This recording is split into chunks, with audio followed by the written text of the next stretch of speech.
Okay, looks like we're going. So here's a quick recap. So the there was a study that was done recently to see whether or not dogs would be able to detect whether or not someone had contracted COVID-19 based on their sweat, which, as we know, sweat will contain a lot of the biomolecules that your body produces, a lot of the metabolites, and a lot of these will be waste products that end up getting excreted through your sweat. So there's reason to believe that with a lot of diseases that dogs are able to detect whether or not someone has contracted that particular disease. So uh, there was a study that was done to see whether or not it was a proof of concept study that was done in France and Lebanon to see whether or not this is able to happen with COVID-19. And it appears as though one of the researchers, a lot of the researchers ended up giving up their own samples to serve as negatives, and they did this outside of the actual controlled study. And it turns out that one of the women was it was right before her ovulating phase. So it was when she was at her most fertile, according to her menstrual cycle. And so um, her samples ended up creating a very strong positive response in the dogs, and so that led the researchers, to believe that, oh, the dogs are just noting the sex hormones and or the sex hormone metabolites, and therefore that is triggering these dogs to they're basically becoming sexually aroused, and therefore that's why they're creating these false positives. However, I would like to also raise a, not a stink, but raise a question.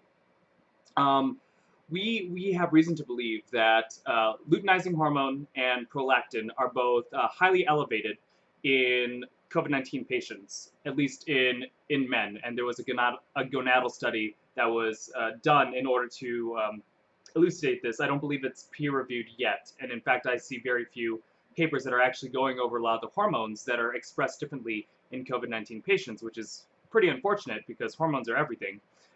Regardless, knowing that luteinizing hormone and prolactin were both really high, well, those hormones are at their peak right before ovulation.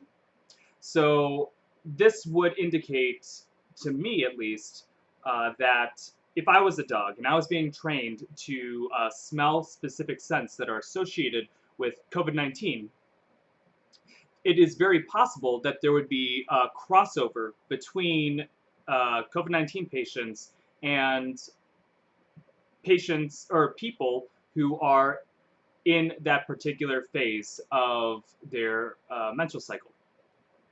So I raised this question up to the authors, and we'll see if they end up responding. But this would be a possible, I don't want to say like cross contamination, but it would be a potential way to basically muddy the waters of using dogs as a diagnostic tool to see whether or not someone has COVID-19 or not. But even if that's the case, there could be some other questions that are raised, such as how are the viruses eliciting these hormonal responses in people by increasing the prolactin and the luteinizing hormone levels?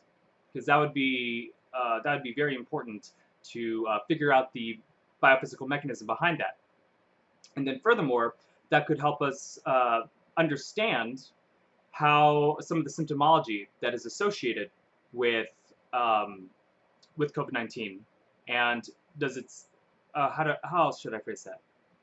Well, I think that is all I wanted to say about that subject, because this is just supposed to be a recap that's only supposed to be a few minutes long. So my question for you is, what do you believe is the what links do you think exist between the hormones and COVID-19, and how could that possibly, especially if you know a little bit more about the olfactory system of dogs than me, could you at least write out your thoughts in the comments about this particular correlation? I'd love to hear your thoughts. Anyways, thank you for listening, and I'm hopefully going to get the other video out soon. So.